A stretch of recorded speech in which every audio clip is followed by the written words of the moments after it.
Professor Anil Kumar, Chairman of this Conference Executive Committee, academicians, industry representatives, friends from media, and ladies and gentlemen.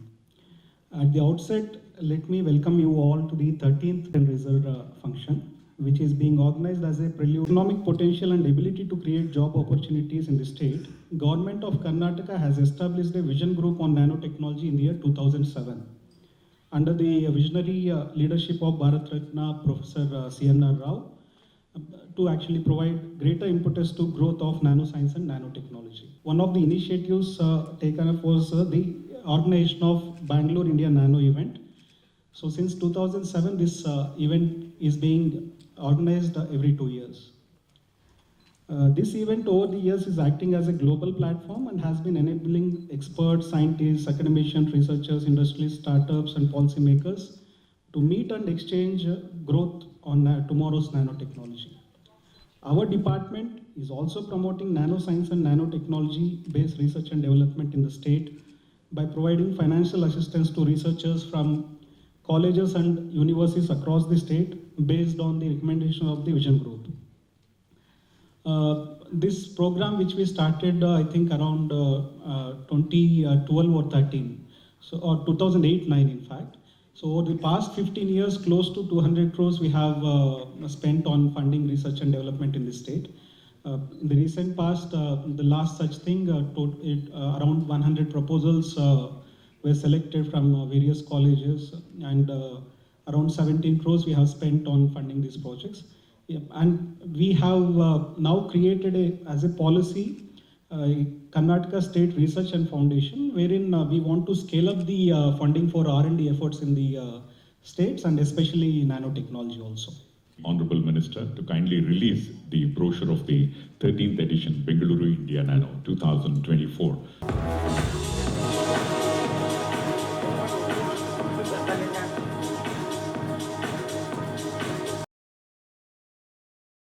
For the event, and this year on the 13th edition we have nanotechnology for sustainability with a focus on climate, energy and healthcare. I think everyone who's sitting in this room would agree with me that there is nothing more important which needs to be addressed today than these three things. Climate change, which we always thought was only something to be studied in EVS books, is now a reality, and people in Bangalore have faced a severe summer and drought-like conditions for almost last 8 to 10 months. So it's something that cannot be postponed, and it really needs urgent solutions. And we all feel that nanotechnology certainly holds promises for breakthrough and disruptive technologies which will address these issues. Similarly, energy crisis and healthcare. Again, post-COVID, healthcare is something that it's on top of everyone's mind. These are the dates. We begin on August 1 with pre-conference tutorials. And then the main event begins on 2nd August and goes up till 3rd August. So it's a 3-day event. And it's my pleasure that, last time we had to go virtual because of COVID. So it is after a gap of 4 years that we would be having this event in person. The event is basically, there are 4 main buckets. Of course, the inaugural. And for the inaugural, we have already requested Honorable Chief Minister, Honorable Deputy Chief Minister, Central Minister for Science and Technology, Dr. Jitendra Singh, and our own Minister, Mr. Bosraju. And then we will also have Professor C.N.R. Rao joining us for the inaugural, and eminent people from various universities and all of that. Post the inaugural, the 2-day event is basically has a knowledge track and a business track. Knowledge track would consist of plenary talks. We have a very good participation of the industry as well, because as much as research is important, it is also important to understand a practitioner's point of view. So we have contributions from industry strong, and it has become like a beginning of innovations and ideas, and it sees participation from across the country from various institutions, prominently students who are working on nanotechnology, doing research in this sector. They participate in this. And we have Nano for Young to ensure that more and more young people learn about nanotechnology, get involved, and then come up with innovations. Exhibition for any conference and such event is very important because that's where everything would be exhibited. Startups, as you know, is a very, very important, ecosystem in Karnataka. It's a thriving ecosystem, especially startups which are into deep tech. There may be more numbers elsewhere, but I think the number of deep tech startups which are functioning out of Bangalore is the highest in the country, and that is why we are known as the innovation capital in some ways. We have been attending, several conferences around the world, but I can vouch that this is one such conference where the blend is apt. The students, the scientists, the industrialists, the startups, the government, so everybody comes together, and this gives a unique experience for anybody who is attending this conference. Dr.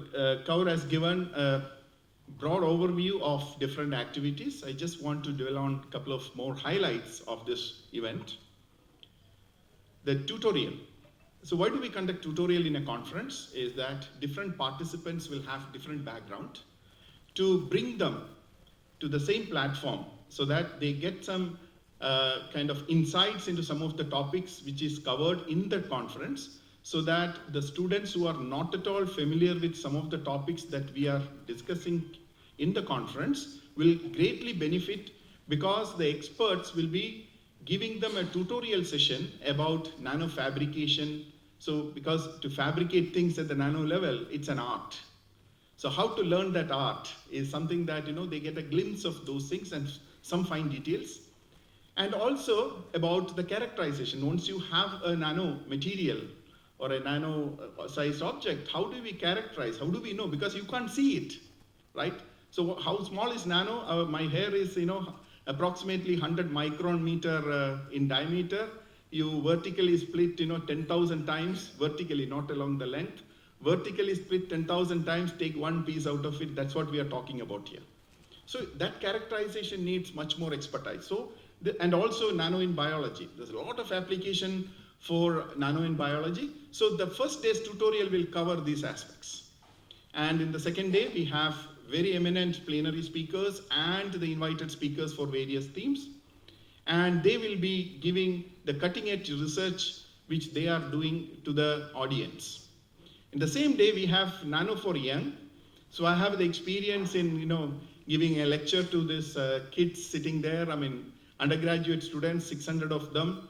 And they're so excited. I was more thrilled about the question and answer session than the lecture I give, because the students come back and ask you a lot of fine details. So that curiosity is what is driving us. To be part of this curtain raiser of Bengaluru, India Nano 2024. At the outset, I want to place on record the unstinted phenomenal support provided by Government of Karnataka.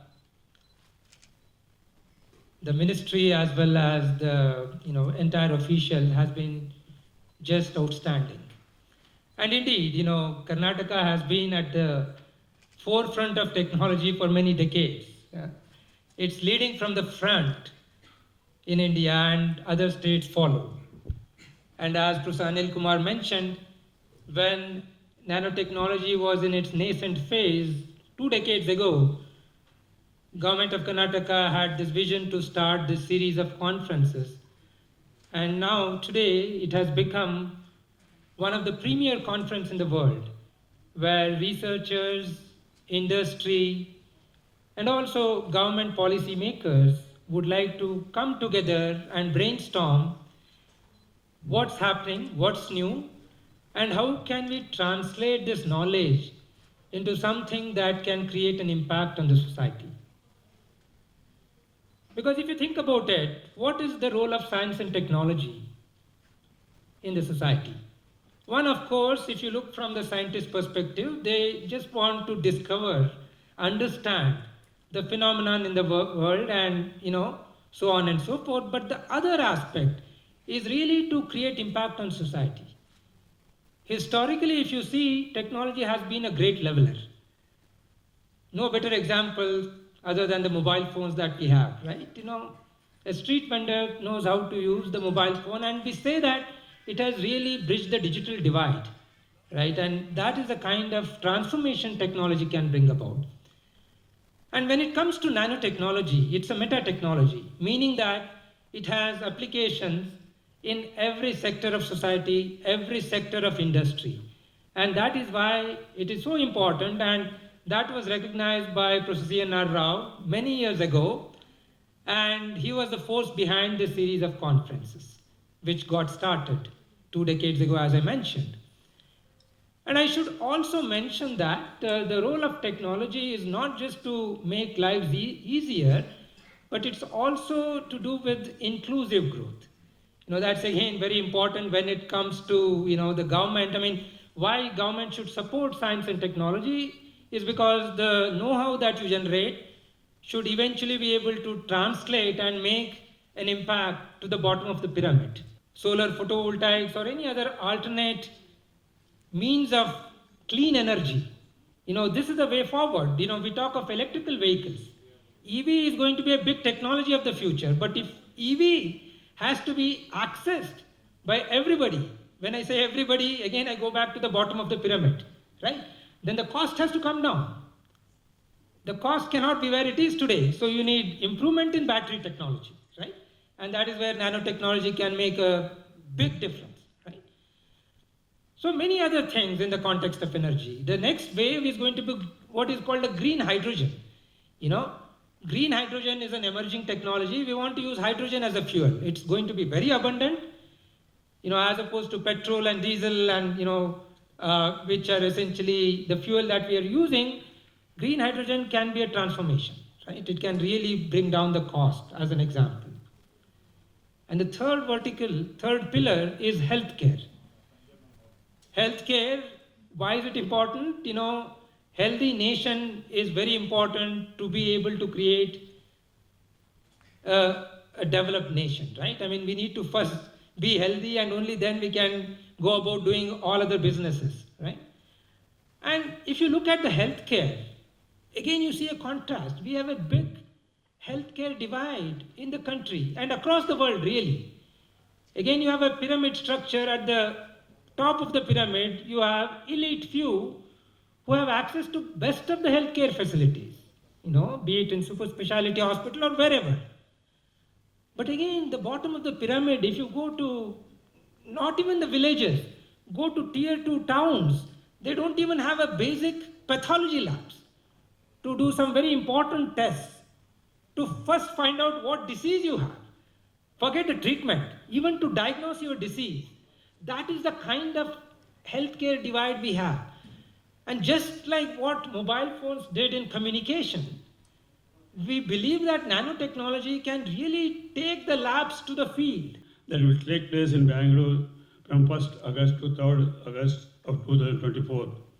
Dear friends, we all know that Bangalore has been home to many renowned R&D organizations and reputed institutions of higher learning in the field of science and technology, which have given our city important recognition on the global map. Our state has also been at the forefront of exploring the innovations in the field of science and technology. As a Minister of Science and Technology, I am honored to be speaking at this event where we gather to explore the vast potential of nanotechnology. This technology has the power to transform our world from the way we live and work to the way we address global challenges. With its ability to manipulate matter at the molecular level, nanotechnology is revolutionizing industries and improving lives. The focal theme of the 13th Bangalore Indian Nanotechnology for Sustainability, Climate, Energy and Healthcare has been aptly chosen by the Vision Group on Nanotechnology led by Bharat Ratna Professor C.N.R. Rao. Karnataka, particularly Bangalore, prides itself its rich and talented human resources. Recognizing the demand for highly skilled young researchers in nanotechnology, Bangalore, India, Nano has developed targeted programs to attract young talent to Karnataka nanotechnology ecosystem. The initiative promised STEM education, foster the creation of a robust pool of forwarding thinking of nanotechnology innovators. Nano for the Young, initiated by Bharat Ratna Professor C.N.R. Rao, aims to educate, excite young students about the fascinating world of nanotechnology. NanoKG is national level competition, attracts a participation from hundreds of students across the country and fosters curiosity and awareness about the field. Nano Tutorial is a one-day program designed for recent graduates that offers a quick and hands-on grasp of the nanotechnology concepts, skills, industry trends, and applications. Foster Showcase at Bangalore Indian Nano provides young researchers an opportunity to present the innovative ideas before experts and industrial leaders. Nano Spark X offers aspirating entrepreneurs and startups platform to present their technologies and ideas to the nanotechnical community and potential investors. The event also includes a diverse set of awards recognizing the outstanding contribution in the field, such as the Professor C.N.R. Rao, Bangalore, India, Nano Science Award, Bangalore, India Nano Innovation Award, Nano Excellent Award, and Best Poster and Exhibitor Awards. The prestigious Karnataka DST Nano Science Fellowships will also be announced during the event. The Bangalore Indian Nano Exhibition will bring together startups, SMEs, educational institutions, industry leaders to showcase cutting-edge technologies, products and services. Bangalore India nano 2024 ಇದು 13ನೇ edition ಈ nano ಇವೆಂಟ್ದು. ಇವತ್ತು ಅದರದ್ದು curtain ರೇಸರನ್ನು ಮಾಡಿದ್ದೀವಿ. ಈ ಕಾರ್ಯಕ್ರಮವನ್ನು August 1ರಿಂದ August 3ವರೆಗೆ ಇಲ್ಲಿ ಬ್ಯಾಂಗ್ಳೂರಲ್ಲಿ ನಡೆಯಲಿದೆ. ಈ ಕಾರ್ಯಕ್ರಮದಲ್ಲಿ ಪ್ರಮುಖವಾಗಿ ನ್ಯಾನೋ ಟೆಕ್ನಾಲಜಿ ಬಗ್ಗೆ ಚರ್ಚೆ ಆಗುತ್ತೆ. ಮತ್ತು ವಿದಿನ್ ನ್ಯಾನೋ ಟೆಕ್ನಾಲಜಿ 3 ಸ್ಟ್ರೀಮ್ಸ್ ಬಗ್ಗೆ ಹೆಚ್ಚಾಗಿ ಇದು ಫೋಕಸ್ ಮಾಡ್ತಾರೆ. ಬೇಸಿಕ್ ಥೀಮ್ ಈ ಕಾನ್ಫರೆನ್ಸ್ದು ನ್ಯಾನೋ ಟೆಕ್ನಾಲಜಿ ಫಾರ್ ಸಸ್ಟೈನಬಿಲಿಟಿ, ಮತ್ತು ಹೆಲ್ತ್ ಕೇರ್, ಎನರ್ಜಿ ಹಾಗೂ ಕ್ಲೈಮೇಟ್ ಚೇಂಜ್. ಈ 3 ವಿಷಯದ ಬಗ್ಗೆ ಯಾವ ರೀತಿ ನ್ಯಾನೋ ಟೆಕ್ನಾಲಜಿಯನ್ನು ಬಳಸ್ಕೊಂಡು ಏನೇನು ಆವಿಷ್ಕಾರ ಮಾಡಲಿಕ್ಕೆ ಸಾಧ್ಯ ಇದೆ, ಯಾವ ರೀತಿ ನಾವು ಏನಿವತ್ತು ಎಲ್ಲ ಕಡೆ ನೋಡ್ತಾ ಇದ್ದೀವಿ, ಇಡೀ ವಿಶ್ವದಲ್ಲೇ ಎಲ್ಲ ಕ್ಲೈಮೇಟ್ ಚೇಂಜ್ ಆಗ್ತಾ ಇದೆ. ಕೆಲವೊಂದು ಕಡೆ ಫ್ಲಡ್ ಬರೋದು, ಅತಿ ಹೆಚ್ಚು ಮಳೆ ಬರೋದು, ನಮ್ಮ ಕರ್ನಾಟಕದಲ್ಲಿ 3-4 ತಿಂಗಳು ತೀವ್ರವಾಗಿ ಸೆಕೆ ಇತ್ತು. ಸೊ ಇಂಥ ಸಮಸ್ಯೆಗಳಿಗೆ ಯಾವ ರೀತಿ ಪರಿಹಾರವನ್ನು ನಾವು ಹುಡುಕ್ಬೋದು, ಕಾಣ್ಬೋದು. ಇದರಲ್ಲಿ ನ್ಯಾನೋ ಟೆಕ್ನಾಲಜಿದು ಸಾಕಷ್ಟು ಕಾಂಟ್ರಿಬ್ಯೂಷನ್ ಇರ್ತದೆ. ಬರುವ ದಿವಸಗಳಲ್ಲಿ ಈ ಸೆಕ್ಟರಲ್ಲಿ ಹೆಚ್ಚಿಗೆ ರಿಸರ್ಚ್ ಪ್ರಮೋಟ್ ಮಾಡಲಿಕ್ಕೆ ಈ ಒಂದು ಕಾನ್ಫರೆನ್ಸಲ್ಲಿ ನಾವು ರಿಸರ್ಚರ್ಸ್, ಅಕಾಡೆಮಿಷಿಯನ್ಸ್, ಇಂಡಸ್ಟ್ರಿನವರು ಮತ್ತು ಸ್ಟೂಡೆಂಟ್ಸು ಎಲ್ಲರಿಗೆ ಆಹ್ವಾನವನ್ನು ಮಾಡ್ತಾ ಇದ್ದೀವಿ. ಇಡೀ ದೇಶದಿಂದ ಬೇರೆ ಬೇರೆ ಕಡೆಯಿಂದ ಜನ ಇದರಲ್ಲಿ ಪಾಲ್ಗೊಳ್ಳಿದ್ದಾರೆ. ಮತ್ತು ರಾಷ್ಟ್ರೀಯ ಹಾಗೂ ಅಂತಾರಾಷ್ಟ್ರೀಯ ಮಟ್ಟದ ಸ್ಪೀಕರ್ಸ್ ಬರ್ತಾರೆ, ಅವರು ಬಂದು ಇಲ್ಲಿ ಮಾತನಾಡ್ತಾರೆ. ಮತ್ತು ಈ ವಿಷಯದ ಬಗ್ಗೆ ಹೆಚ್ಚಿಗೆ ಜನರಲ್ಲಿ ಮತ್ತು ಸ್ಪೆಷಲಿ ರಿಸರ್ಚ್ ಮತ್ತು ಸ್ಟೂಡೆಂಟ್ ಕಮ್ಯುನಿಟಿಯಲ್ಲಿ ಉತ್ತೇಜನೆ ಹಾಗೂ ತಿಳುವಳಿಕೆಯನ್ನು ಕೊಡ್ತಾರೆ.